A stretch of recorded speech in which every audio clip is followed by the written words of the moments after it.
우리가 살아가면서 여러 가지 문제들이 있고 여러 가지 시시각각 일어나는 상황들이 있어요. 특히 사실상 우리가 너무 익숙해져 있지만 우리나라 대한민국이 사실은 되게 혼란스러운 거죠. 우리 뭐 아침에 아까 점심에 모여서 예배드리고도 얘기를 했지만 실제적으로 외국 사람들이 우리나라를 보면 아마 신기할 거예요. 왜 신기하냐면 이거 되게 혼란스러울걸요. 국가 대통령의 그 직무가 정지됐다는 것, 그리고 남북이 또 분열돼 있다는 것, 그러면서 북한이 장거리 미사일이나 어떤 그런 어떤 도발 행위를 한다는 것, 더불어 주변에 있는 강대국들이 서로 이권, 그리고 그들도 그들의 나라의 어떤 흔들림 않는 정권을 잡기 위해서 그들의 이익적인 것들에 지금 혈연이 돼 있다는 것. 그러니까 지금 대한민국의 현실이 되게 어떻다 하고 보면은 어지러운 거예요. 그래서 이제 저한테도 문자가 오는데 우리 다 같이 나라를 위해서 기도합시다. 뭐 이런 문자들이 와요. 너무 좋아요. 나라를 위해서 당연히 기도해야 되겠죠. 그런데 나라를 위해서 어떤 기도를 해야 되냐 이거예요. 또 우리 주변에 있는 사람들이 아이고 누구누구 집사님 혹은 누구누구씨 제가 이런 일이 벌어졌는데 저를 위해서 좀 기도 좀 해주세요. 이런 얘기를 있어요. 그것이 정말 간절한 부탁일 수도 있고 하나의 그냥 바람일 수도 얘기할 수가 있어요. 어쨌든 제가 기도해 드리겠습니다. 이런 말들 우리 너무 흔히 하잖아요. 그러면 도대체 어떤 기도를 해주겠냐는 거예요. 오늘 우리가 기도해야 될 단 한 가지에 대해서 여러분에게 전하고 싶어요. 오늘 열왕기상 17장을 보면 이 내용이 되게 암울한 내용이에요. 너무나 암울한 내용인데 어떤 일이 벌어지냐면 아주 간단히 얘기해가지고 과부가 자기 아들과 살아가는데 집도 있는 것 같아요. 다락에 엘리야에게 다락을 내줬으니까 집도 있고 그렇게 살아가는데 그의 상황이 어떠냐면 지금 결심한 게 있는 거예요. 무슨 결심을 했냐면 내가 가지고 있는 가루 한 움큼 그리고 병에 있는 기름 조금을 가지고 내가 빵을 만들어서 내 아들과 먹고 나는 죽겠다. 이 상황은 어떤 상황이냐면 그렇게 룰루랄라한 상황이 아니라 이 상황은 더 이상 사는 것에 대한 의미가 없는 거예요. 그래서 사는 것에 의미가 없어가지고 내가 가진 이 조금 있는 이게 지금 마지막이다. 그러니까 이 마지막 먹고 우리는 죽을 거다. 근데 가만히 보니까 이 과부가 왜 이럴 수밖에 없냐 봤더니 이 아들이 병이 있었던 것 같아요. 병이. 그래서 그 병이라는 게 이제 엘리야를 만난 다음에 그 증세가 심해져서 죽었다 그러잖아요. 그럼 병세가 심해진 거니까 애초에 이 아들은 병이 있었던 거예요. 그러니까 병을 가진 아들을 그 과부 혼자서 그 아들과 살아가는 게 주변에 도움도 없었고 사실 이스라엘이나 이 사마리아나 이 근동 지방은요 과부나 여자들은 그 주변에 있는 사람들이 먹여 살리는 거예요. 그러니까 그들은 어떻게 보면 종교적 사회복지가 되게 잘 돼 있는 곳이에요. 그래서 부자나 그 동네에 어떤 뭐 랍비라든지 혹은 랍비가 아닌 곳에 있으면 유력자들은 그 주변에 있는 과부들을 어떻게 해야 되냐? 먹여 살려야 되는 거예요. 근데 오늘의 이런 배경을 보면 이 과부는 그런 도움조차 받지 못하는 거예요. 그래서 결국 어떻게 되냐? 죽어야 된다. 죽을 수밖에 없다. 라는 결론을 내린 거예요. 대한민국이 정말 믿음에 있는 자들이 깨어있어야 되는 것은 실질적으로 자살률이 상당히 높아요. 그리고 그 자살도 그냥 어떤 무슨 뭐 연인과의 헤어짐으로 뭐 이래서 죽는 게 아니라 생존, 생활, 빈곤 그런 것으로 말미암아 더 이상 살아갈 어떤 먹고 살 게 없는 거예요. 우리 뭐 지나간 얘기지만 한 젊은 작가가 편지를 써놓고 자살했잖아요. 먹을 게 없다는 거예요. 김치도 먹을 거 없고 밥도 먹을 거 없고 나라가 잘 살아서 어떤 나라는 우리 기업들은 세계적인 진짜 아주 세계적인 기업들이 됐죠. 그렇게 대기업들은 잘 사는데 그 대기업들의 반대적으로 많은 사람들이 극빈층들이 늘었다는 거예요.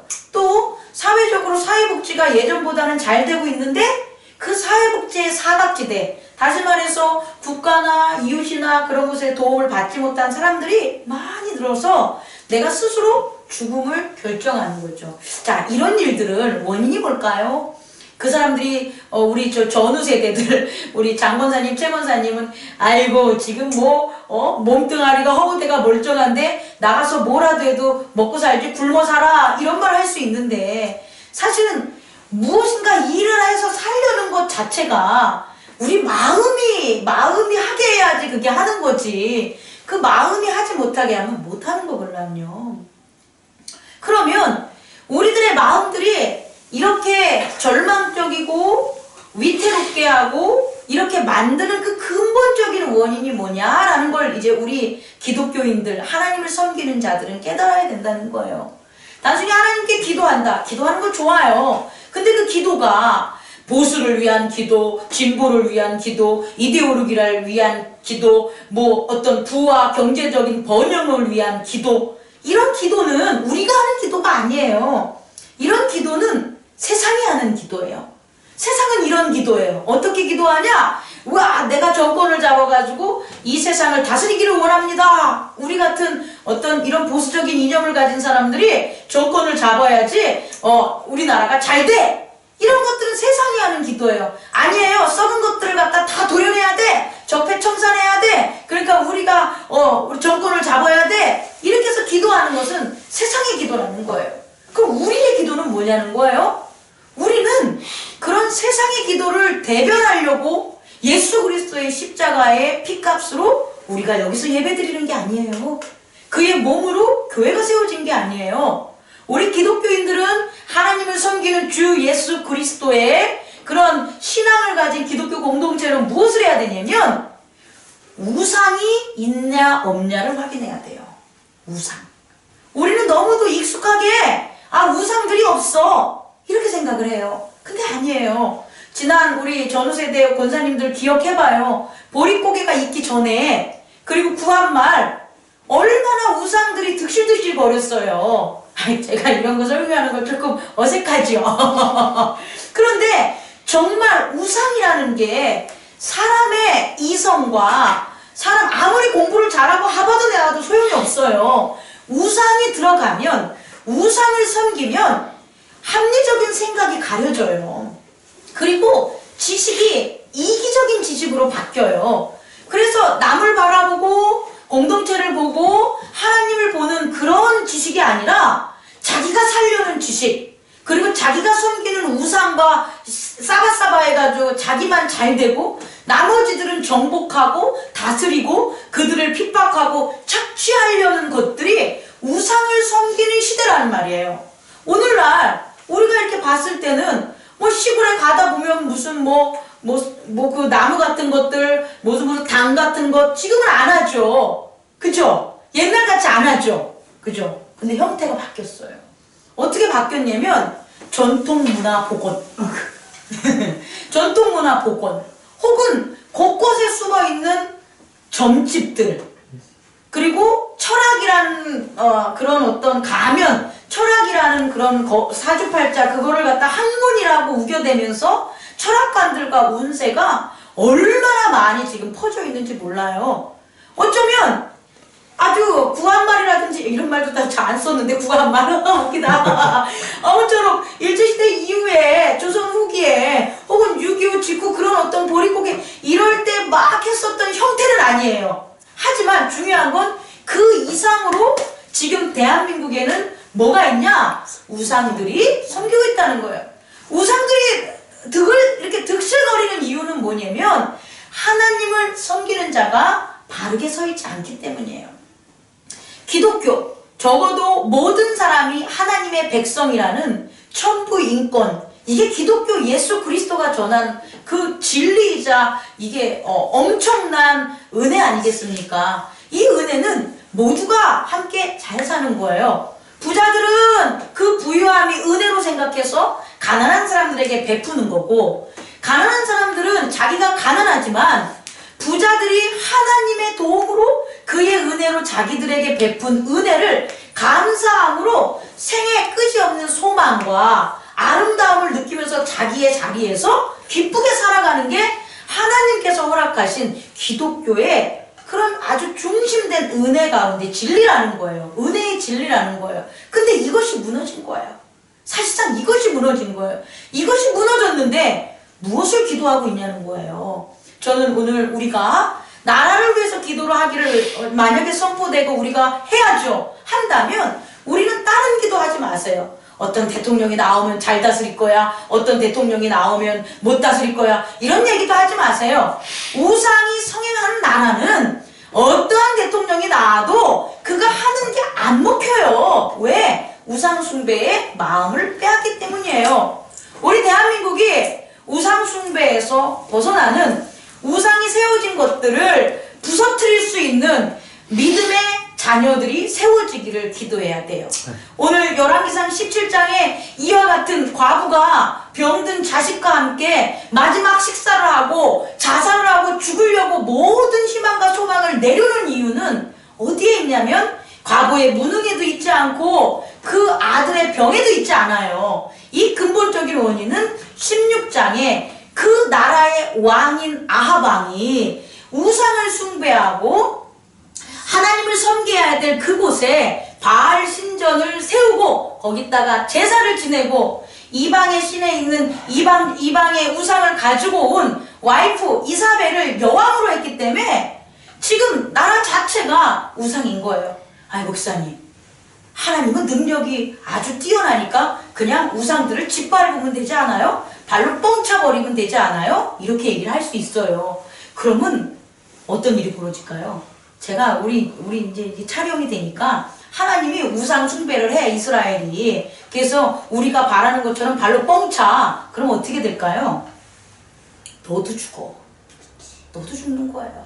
그래서 안 하시는 거예요. 아니 하나님께서 이스라엘을 주먹으로 쿵 누르면 이스라엘 민족이 왜 다 멸하지 않겠어요? 이집트 출애굽 때 그 갖가지 기사로 물을 핏빛으로 만들고 어떤 파리 때 있었죠. 깨구리 때 있었죠. 그 많은 기사를 보이고 표적을 보이시는 하나님이 이스라엘을 손으로 쿡 찍어가지고 그거 못하겠어요? 근데 그게 안 되는 거예요. 왜냐하면 아합이 넘어가고 이사벨을 그렇게 했을 때 하나님을 경외하고 거룩한 자로서 살아야 되는데 그 거룩하고 경외한 자로 하나님을 바라보기 전에 하나님을 사랑의 하나님으로 보지 못하고 뭐의 하나님으로 보냐? 두려움의 하나님으로 보는 거예요. 두려움의 하나님이 그 이스라엘 백성과의 계약 관계가 되면 참다운 신앙 관계가 되지 않아요. 하나님, 우리가 섬기는 하나님은 온전하고 거룩한 하나님과 우리와의 관계를 원하세요. 그리고 그 관계만이 태초부터 영원까지 지속되는 하나님의 힘이 되고 하나님의 영광이 되는 거예요. 그래서 하나님은 자신을 하나님, 사랑의 하나님, 그 사랑의 하나님이 거룩하고 온전함의 가장 정수, 핵심이라는 거예요. 이렇게 하나님은 그의 백성에게 다가서지 그의 백성을 할 줄 몰라가지고 안 하는 게 아니라는 거예요. 그래서 이러한 상황 속에 하나님께서는 여러분을 부르고 저를 불렀듯 누굴 부르냐? 길르앗에 우거하는 디셉 사람 엘리야를 부르는 거예요. 근데 너무 멋진 일이 벌어지는 거예요. 어떤 멋진 일이 벌어지냐? 이렇게 우상을 숭배하니까 하나님의 사랑과 하나님의 섭리가 이 이스라엘에 적용되는 게 아니라 우상의 어둠들, 우상의 흑암들, 우상의 이기적인 것들이 그 이스라엘을 덮게 되는 거예요. 그러면 제일 먼저 무슨 현상이냐면 생명이 끊겨요. 생명이 끊긴다는 것은 물의 근원이 마르는 거예요. 하나님이 일부러 너들 죽어! 라고 해서 비를 안 내리는 게 아니라 비가 안 내릴 수 있는 상황, 왜 비가 안 내려지는 거를 갖다 누구를 통해서? 디셉 사람 엘리야를 통해서 가르쳐주는 거예요. 그래서 디셉 사람 엘리야를 어디에다가 너는 지금부터 어떻게 되냐? 아합에게 가서 우선 말을 해라. 어떻게? 내 말이 없으면, 내 말이라는 건 여호와 하나님의 말 아니겠습니까? 여호와 하나님의 말씀이 없으면 수년 동안 비도 이슬도 있지 않을 거다. 이 말을 왜 하라 그랬겠어요? 돌아오라는 거예요. 여호와 하나님이 나한테 얘기했어. 나는 선지자야. 그런데 여호와 하나님께서 하나님이 말을 안 하시면, 선지자를 통해서 말을 안 전하면 비가 수년 동안 안 내린데 이 말을 한 것은 이 말을 듣는 아합 왕을 뭐하게 만드는 거예요? 돌이키게 만드는 거예요. 뭐로? 하나님의 백성으로. 그런데 아합이 그 말을 들었을까요?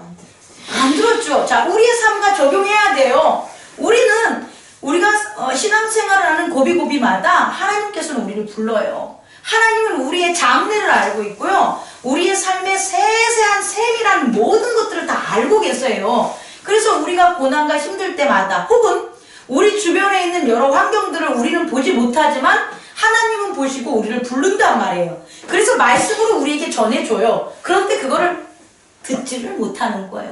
그냥 흘러보내는 거예요. 아합도 마찬가지예요. 왜 흘러보낼 수밖에 없냐? 이미 우상이 덮은 그런 그릇되고 거짓된 것들로 아합은 어떻게 됐기 때문에 그 거짓 영들의 부림을 당하기 때문이에요. 그래서 오히려 하나님의 선지자에 대해서 그 말한 것을 듣지 않고 어떻게 되냐?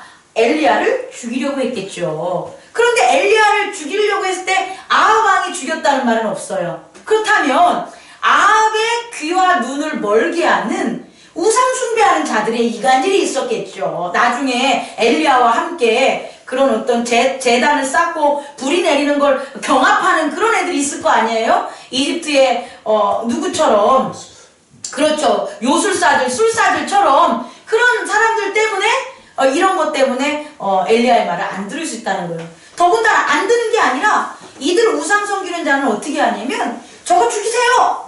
저것은요 하나님으로부터 당신을 갖다가 오히려 왕을 내려오게 하려고 그러고 백성들을 갖다가 막 부추겨가지고 당신의 왕권을 갖다 흩뜨게 하는 거예요 라고 곡해 전했을 거란 말이에요.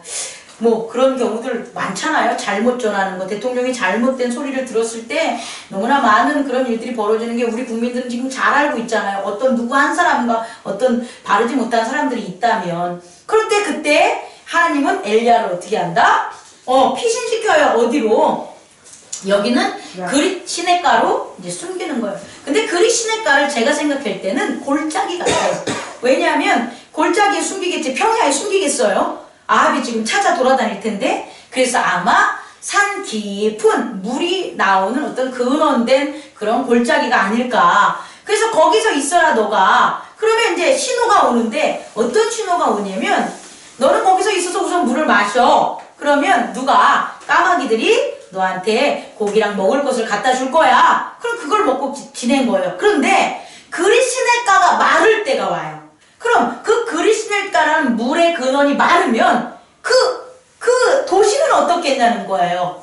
이스라엘은 어떻겠어요? 이미 논들은 쩍쩍 갈라질 거고 밀농사는 쩍쩍 갈라질 거고 그 농사가 안 지니까 가지고 있는 재물들은 이제 어떻게 돼요? 그것들이 서로 이렇게 거래가 안 되겠고, 거래가 안 되고 그 곳간에 감춰지니까 분명히 뭘 지내겠어요?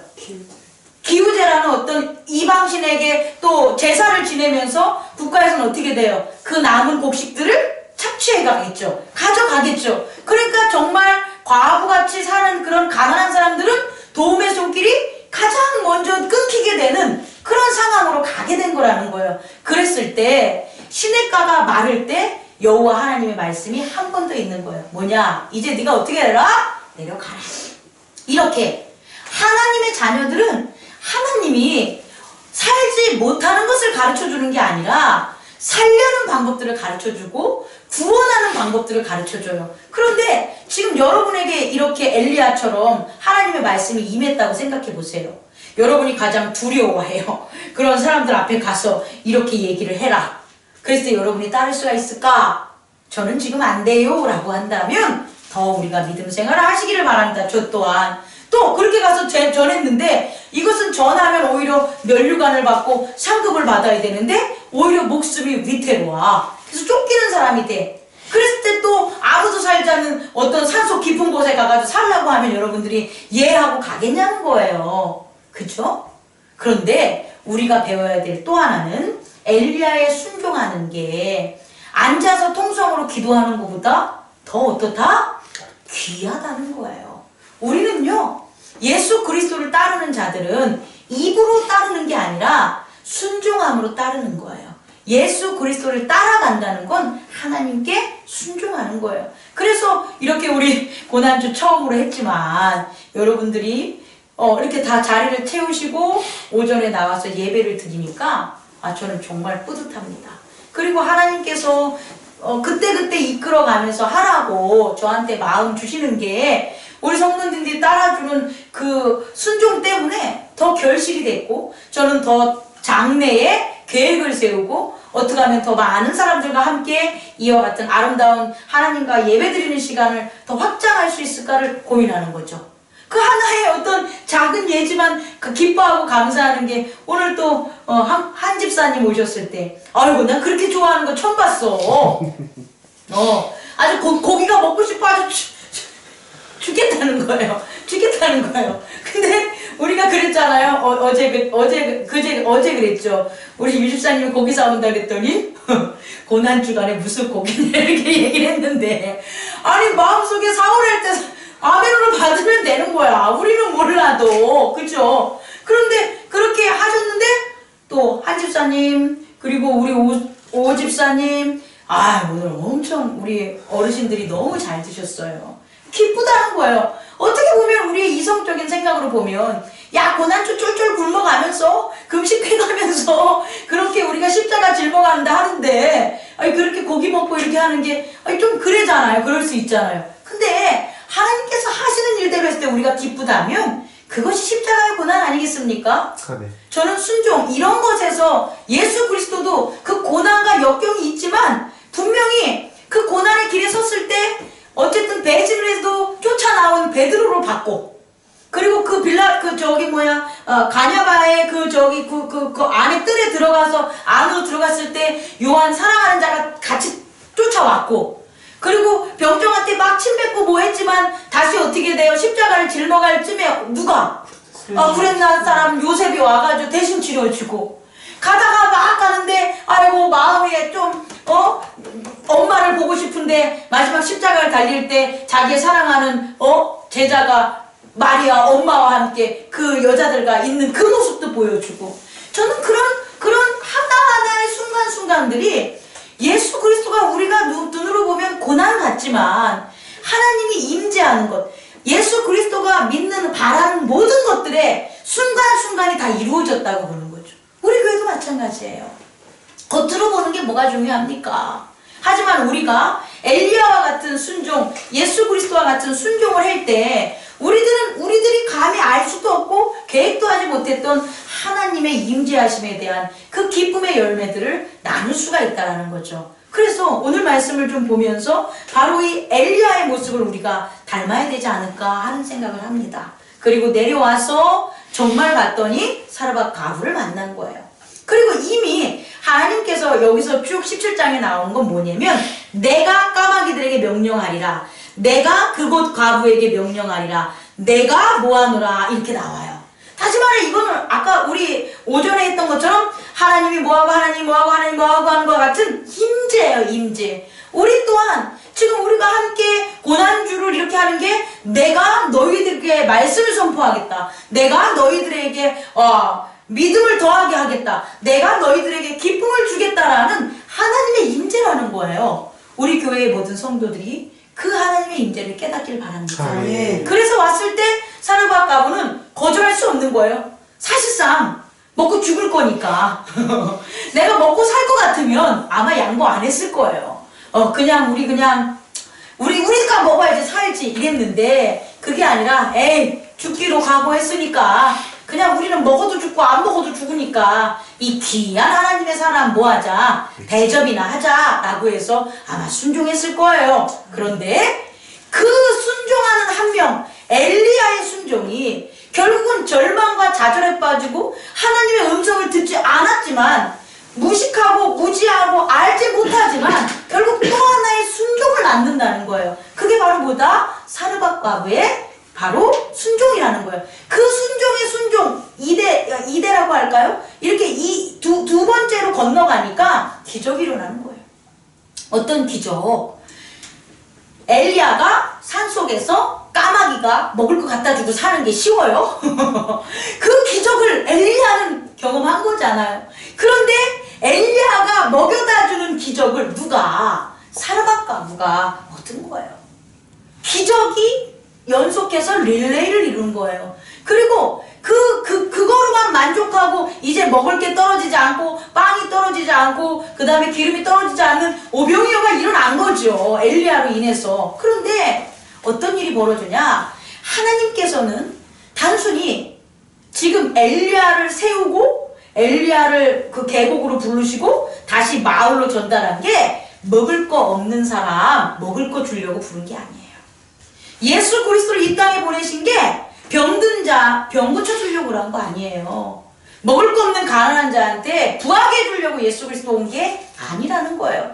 그렇다면 하나님께서는 왜 엘리야를 이 땅에 다시 보냈냐라고 본다면 아들이 죽게 된 거예요. 아들이 죽었을 때 이 사르밧 과부가 아니 당신과 도대체 내가 무슨 관계가 있길래 당신하고 내가 무슨 관계가 있길래 나와 와서 애가 갑자기 배불리 먹다 내 생각엔 아픈데 갑자기 배불리 먹다가 체한 거지 뭐 이건 그냥 제 생각이에요. 근데 애를 더 위중하게 해서 죽였냐는 거예요. 근데 중요한 건 바로 이거예요. 그 하나님의 말씀과 하나님의 기적을 전한 사람이 그 무지한 사람 옆에 있었을 때 아들이 사냐 죽느냐의 문제가 아니라 이 무지한 자가 깨달음이 있는 거예요. 뭐냐? 18절에 이렇게 고백합니다. 여인이 엘리야에게 이르되 하나님의 사람이여 당신이 나와 더불어 무슨 상관이 있기로 내 죄를 생각나게 하고 또 내 아들을 죽게 하려고 내게 오셨나이까. 이게 가장 핵심인 거죠. 사르밧 과부에게 그 사르밧 과부는 내가 왜 이렇게 가난하게 사는지, 내가 왜 우리가 사는 곳에 비가 안 내리는지, 혹은 내가 어떻게 살아가고 있는 게 죄를 짓는 건지 짓지 않는 건지도 모르고 살아가는 거예요. 왜? 우상을 숭배하는 이스라엘에 살기 때문에. 그런데 하나님께서는 우상을 숭배하는 그 이스라엘 자들을 손으로 쿡 눌러서 다 죽이는 게 아니라 그들이 우상 때문에 보지 못했던 무엇을 깨닫게 만든다? 죄를 깨닫게 만드는 거예요. 또 하나, 죽게 만들고 살게 하는 것. 다시 말해 엘리야는 그 아들을 낫게 하잖아요. 생명의 근원은 누구에게 있다? 하나님에게 있다. 우상에게 있는 게 아니라는 거예요. 생명의 근원은 누구가 가졌냐? 하나님이 가졌는데 오히려 너희들이 생명을 구원하려고 했지만 그 생명은 헛된 구원이었다라는 걸 보여주고 정말 생명을 주관하는 사랑의 하나님을 엘리야의 기적을 통해서 가르쳐주는 거죠. 그런데 그것들을 쉽게 그냥 내가 너 사랑해, 내가 생명을 너희한테 가졌어 라는 걸 하나님이 직접 전해줄 수가 없는 거예요. 이런 것은 무엇이 전제돼야 되냐면 죄에 대한 회개가 돼야 돼요. 그런데 이 사르밧 과부는 죄에 대해서 회개한 거예요. 누구 때문에? 엘리야 때문에. 여러분, 우리가 이 땅에 사는 이유는, 예수님께서 이 땅에 오신 이유는 우리의 죄를 깨닫게 하기 위해서예요. 또 하나, 우리가 이렇게 육체를 하고 교회 공동체에서 함께 예배를 드리는 이유는 우리의 삶을 통해서 죄 있는 자들이 그들의 죄를 깨닫게 하기 위해서예요. 그것은 우리가 당신 죄인이야, 당신 그렇게 살면 안 돼, 이런 게 아니에요. 우리는 그들에게 무엇을 해야 되냐? 그들이 먹을 거 없는 것에 대한 것, 그것을 하나님 앞에 축도해야 돼요. 그리고 감사해야 돼요. 그리고 그들에게 먹을 걸 줘야 되는 거예요. 그냥 주는 게 아니에요. 누군가에게 기도를 하고 누군가를 위로해 줄 때 세상적인 도움, 복지적인 도움은 그냥 주는 거겠지만 우리들의 도움은 아니에요. 우리들은 하나님이 여기까지 이끈 것에 대한 순종에 대한 감사의 기도를 하고, 그리고 이 사람에게 그와 같은 순종에 대한 감사가 나누어지길 원하는 축복의 기도를 해야 돼요. 그리고 뭐 해야 되냐? 그 사람과 떡을 나누라는 거예요. 그럼 그들은 어떻게 되냐? 그들의 죄가 이제 우리들의 행동을 통해서 하나님을 올바로 섬기는 순종의 모습, 우리들을 통해서 어떻게 되냐? 깨닫게 되는 거예요. 그랬을 때 하나님은 그 깨달음을 통해서 죄에서 돌이키는 것에 열매를 주시는데, 그게 뭐냐? 참 생명. 곤란, 어둠에서 자유롭게 만들고, 가난해서 부유하게 만들고, 병들면서 나음을 얻게 하는, 무지에서 지식을 얻게 하는 그런 것들의 열매를 이 땅에 준다는 거예요. 자, 이후로 봅시다. 이후로 어떤 일이 벌어졌을까요? 이 다음에는 어떤 일이 벌어졌을까요? 24절 여인이 엘리야에게 이르되 내가 이제야 당신은 하나님의 사람이요 당신의 입에 있는 여호와의 말씀이 진실한 줄 아노라. 예수 그리스도를 통해서 하나님의 말씀이 진리였다는 것을 우리에게 가르쳐 주고요. 우리의 입에 하나님의 말씀을 우리의 입을 통해서 전함을 통해서 하나님은 진리시다는 게 전해지는 거예요. 그럼 이제 이 이유는 어떻게 되겠어요? 이 사르밧 과부가 동네에 있는 사람들에게 전파하게 되죠. 그래서 점점점 죄에 대한 회개가 홍수를 이루게 되는 거고, 그 홍수를 이루는 그와 같은 회개한 군중들, 회개한 믿음의 장으로 돌아온 사람들을 바탕으로 엘리야는 어떻게 되는 거냐? 그 우상을 섬기는 이사벨, 아합 그 왕과 정면으로 어떻게 되는 거예요? 싸우게 되는 거예요. 더불어 엘리야를 따르는 선지자 그룹들이 각처에서 어떻게 되냐? 모아지게 되는 거예요. 우리 교회 또한 그와 같은 하나님의 쓰임을 향하러 나가는 저와 여러분이 되기를 원합니다. 기도하겠습니다.